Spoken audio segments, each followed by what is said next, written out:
Okay, once again, I would like to greet all of you in this classroom.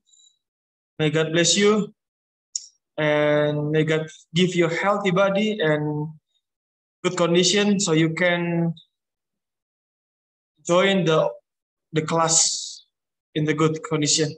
Alright, kita kemarin belajar tentang apa? Ameh, tolong review pelajarannya kemarin. Yang kemarin tentang itu, Sir, ngebahas apa itu dosa, terus hukum Allah, terus apakah hukum Allah itu masih berlaku. Oke, kita membahas tentang hukum Allah. Jadi manusia pada dasarnya berdosa.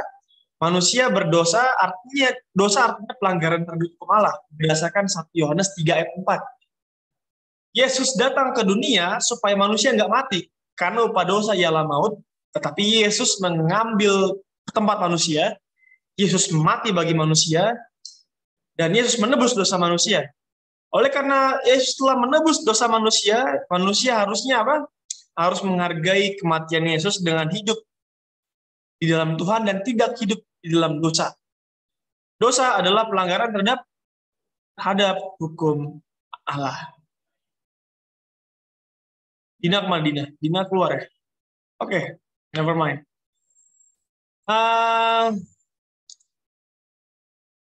Saya mau kasih lihat kalian gambar. Coba direspon kalau slide saya sudah keluar di sini. Sudah keluar slide-nya? Sudah, Sir. Oke. Kita review sedikit. 10 hukum, kalau diringkaskan, lihat ini. 10 hukum, kalau diringkaskan, itu adalah kasih. Oke, hukum Taurat, jika diringkaskan, itu adalah kasih. Coba kita lihat di sini. Yang pertama, hukum ke-1 sampai hukum ke-4 adalah kasih kita kepada Allah. Kalau kita mengasihi Allah, kita nggak akan punya Allah lain. Cuman satu Allah saja. Kita nggak akan membuat patung jika kita mencintai Allah. Kita nggak akan menyebut nama Tuhan sembarangan. Dan kita akan menguduskan hari Sabat jika kita mencintai Allah. Oleh karena itu dalam Matius 22 ayat 37-38 dikatakan, hukum yang pertama itu kasihilah Tuhan Allahmu dengan segenap hatimu dan dengan segenap jiwamu dan dengan segenap akal budimu. Itulah hukum yang terutama dan pertama. Jadi hukum Taurat dibagi 2. Bagian pertama mengasihi Allah dalam hukum 1 dan hukum ke-4. Lalu bagian kedua yaitu hukum ke-5 sampai hukum ke-10 adalah mengasihi sesama manusia. Jika kita mengasihi sesama manusia, kita akan hormat terhadap ayah dan ibu. Kita nggak akan membunuh, nggak akan membenci. Kita nggak akan berzina. Kita nggak akan mencuri, dan kita nggak akan berbohong, atau kita iri dan mengingini kepunyaan orang lain. Ayatnya di mana? Ayatnya dalam Matius 22 ayat 39. Dan hukum yang kedua yang sama dengan itu ialah kasihilah sesamamu manusia seperti dirimu sendiri. Oke. Saya mau tanya nih kepada ini quick atau flash quiz ini ya. Revalicia, sebutkan hukum ke-7.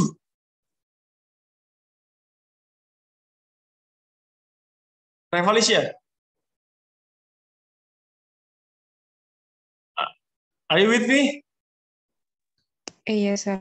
Ya, sebutkan hukum ke-7. Jangan mencuri. Belum tepat.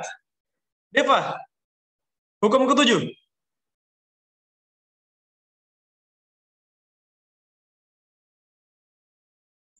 Jangan berzina.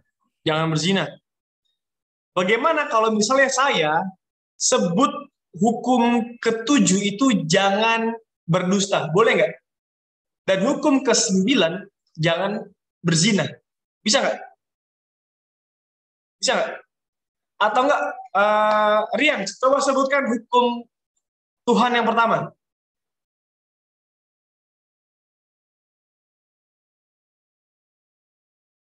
Rian, hukum Tuhan yang pertama apa? Apa, Sir? Hukum Tuhan yang pertama apa?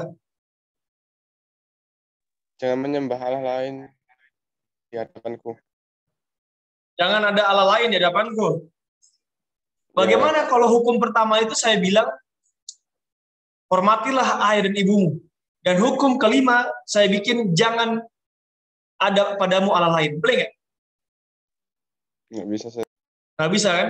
Jadi gini loh, 10 hukum itu kalau kita acak urutannya itu nggak bisa. Tuhan larang itu. Apalagi kalau kita menghapuskan atau mengganti maknanya. Boleh nggak? Mengganti makna hukum boleh nggak? Mengganti hukum boleh nggak? Atau menghapus hukum boleh nggak? Contohnya nih, hukum ke-8, jangan mencuri.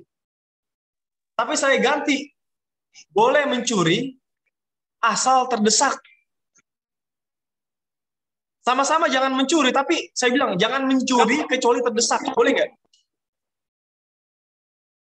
Nggak bisa. Mengubah atau menambahkan makna dari hukum itu tidak boleh. Oke? Saya mau kasih kalian lihat gambar ini.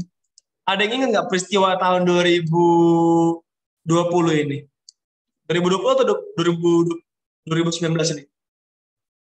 Demo besar-besaran tentang apa? Revisi KUHP. Ada yang tahu itu? Ada yang tahu? Ada yang tahu nggak? Ame ingat peristiwa ini?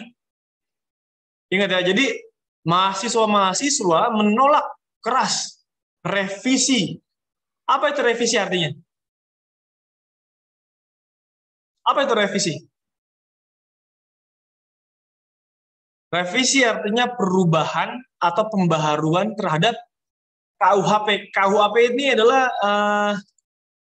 undang-undang, salah satu undang-undang atau peraturan di negara kita dan ingin diubah, tapi perubahannya itu jelek atau tidak relevan, akhirnya ditentang. Kami menolak RUU KUHP, RUU KPK, revisi Undang-Undang Dasar tentang KPK di apa? Lalu RUU Pertahanan ditolak. Karena mereka anggap perubahan itu tidak diperlukan karena hanya mengurangi esensi atau makna dari hukum tersebut. Lalu karena pemerintah ingin merevisi, terjadilah kericuhan. Lihat ini, kericuhan. Banyak bangunan-bangunan yang rusak, jalanan raya macet, ada pembakaran ban di sana, ada bahkan orang yang celaka, orang yang pingsan, yang terluka banyak karena demo yang besar ini.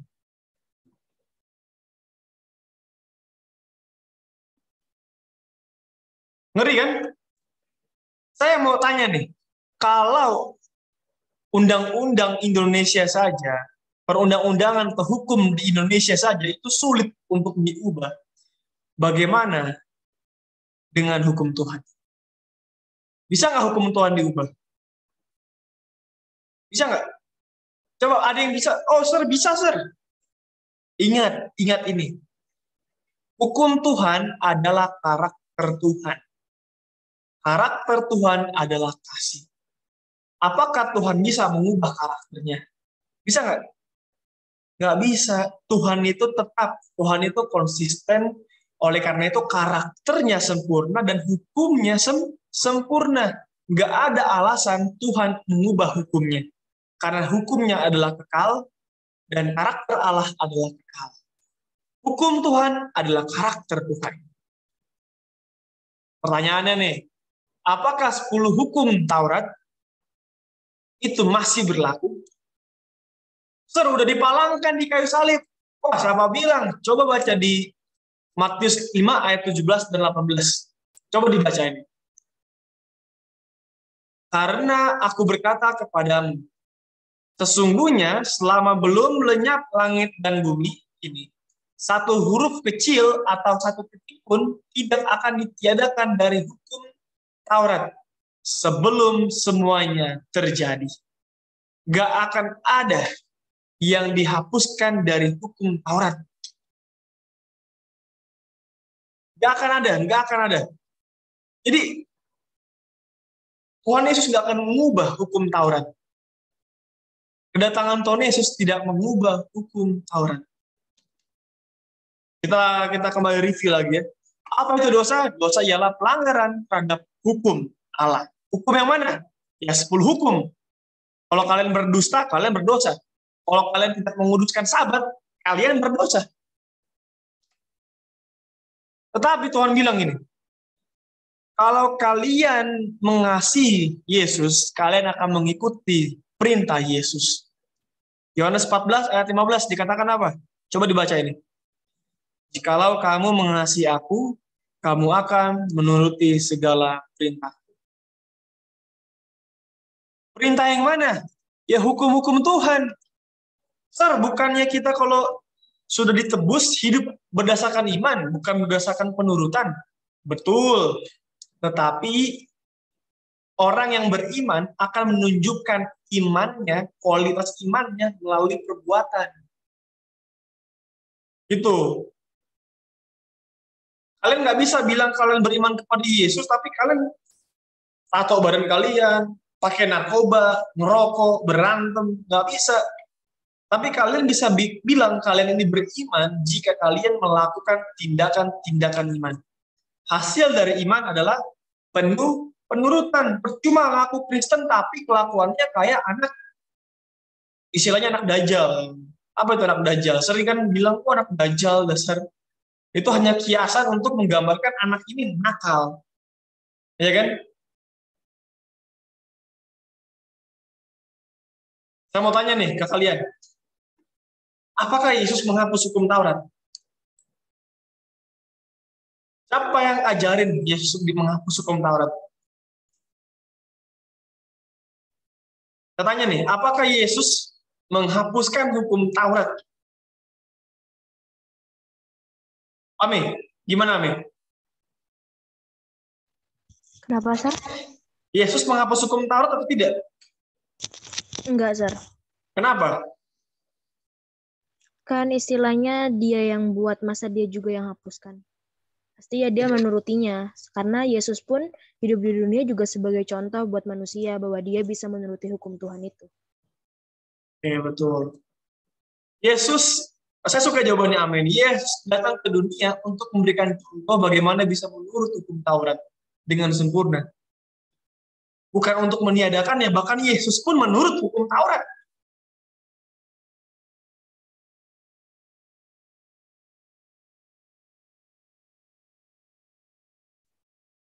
Bahkan Yesus pun menuruti hukum Taurat.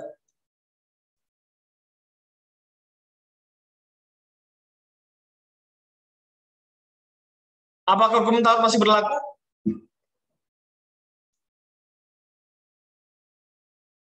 Masih berlaku nggak? Jawabannya masih. Jawabannya masih berlaku. Coba kita baca ini. Dalam Matius 5 ayat 17. Yesus datang bukan untuk meniadakan hukum Taurat. Janganlah kamu menyangka bahwa aku datang untuk meniadakan hukum Taurat atau kitab para nabi. Aku datang bukan untuk meniadakannya, melainkan untuk menggenapinya. Menggenapi artinya melengkapi. Jadi Yesus datang bukan untuk menghapus, tetapi untuk melengkapi. Melengkapi hukum Taurat. Apa maksudnya menggenapi atau melengkapi hukum Taurat? Menggenapi hukum Taurat artinya melalui kehidupannya di dunia, Yesus menunjukkan sebuah penurutan yang sempurna atas hukum Taurat. Nah, cara menuruti hukum Taurat adalah dengan iman. Dan Yesus telah menunjukkan contoh yang paling sempurna bagaimana menuruti hukum Taurat. Makanya dibilang saya datang untuk menggenapinya, kata Tuhan Yesus. Artinya supaya kalian mencontoh apa yang saya bikin di dunia ini. Nah kan coba lihat ini. Kalian sering dengar nggak kata ini? Kata, Sir, bukannya hukum Taurat sudah dipalangkan di kayu salib? Dipalangkan ada di Alkitab, kata dipalangkan ada, tetapi bukan untuk memalangkan. Memalangkan itu, kalian tahu nggak dipalangkan artinya apa? Dipaku di kayu salib. Atau dihapuskan. Apa yang dihapuskan di kayu salib? Itu bukan hukum Taurat yang dihapuskan. Coba dibuka di Kolose 2 ayat 14 dikatakan, dengan menghapus surat hutang yang oleh ketentuan-ketentuan hukum mendakwa artinya menuntut dan mengancam kita. Dan itu ditiadakannya dengan melakukannya pada kayu salib. Nah, surat hutang. Apa itu surat hutang? Surat hutang itu adalah hukuman dosa atau maut. Jadi kita harusnya mati. Kita punya surat hutang. Kalian harus bayar surat hutang itu dengan nyawa kalian. Tetapi Tuhan bilang surat hutang itu dipakukan, dipalangkan di kayu salib. Sehingga kalian nggak perlu bayar lagi surat hutang itu. Kalian udah free, sudah dilunaskan hutangnya. Itulah yang dimaksud dipakukan di kayu salib, dipalangkan di kayu salib. Yang dipakukan di kayu salib itu bukan hukum Taurat, tetapi upah dosa atau surat hutang. Nah, yang dipalangkan dan dihapuskan oleh Yesus di kayu salib bukan hukum Taurat, melainkan surat hutang manusia, yaitu hukuman kematian. Kita harusnya mati karena kita berdosa. Tapi Yesus bilang, kita selamat, kita bebas dari hutang dosa. Gak perlu khawatir lagi karena dosa. Kita punya garansi kemenangan. Kita punya janji kehidupan kekal jika kita beriman kepada Yesus.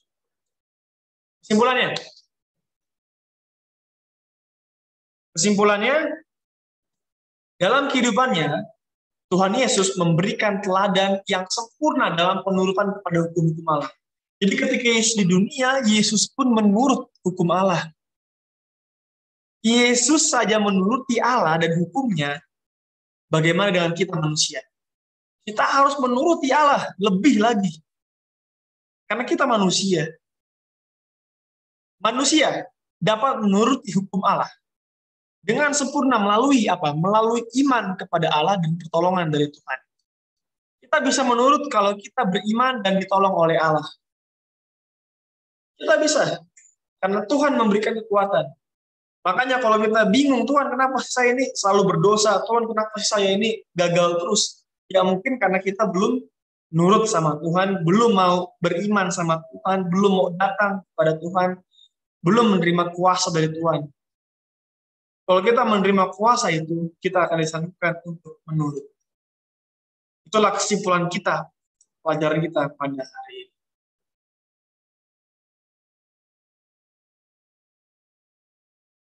Oke, sampai di sini ada pertanyaan mengenai hukum Taurat.